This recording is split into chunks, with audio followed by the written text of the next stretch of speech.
मदरसे के बानी हजरत मौलाना मुहद्दीन साहब रहमतुल्लाह अलैह, आपने तो इस मदरसे को बड़ा गुलशन बनाया है।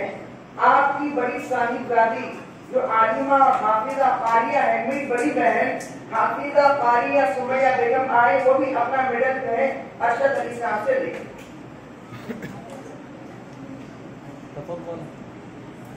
माशाल्लाह ये हमारी बड़ी है।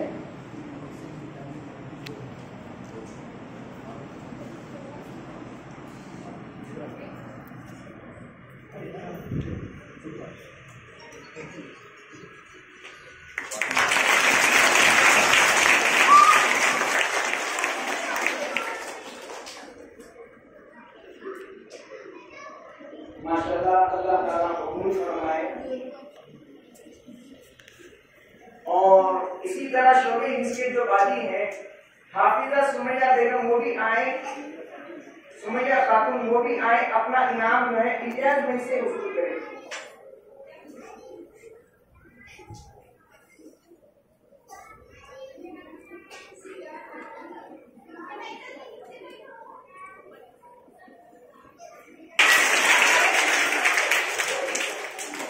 इसी तरह जो है शोबे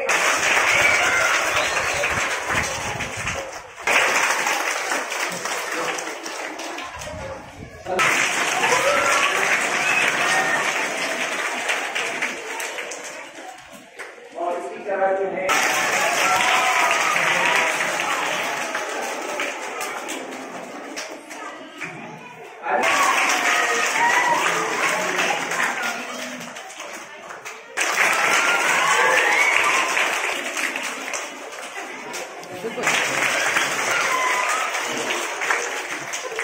भैया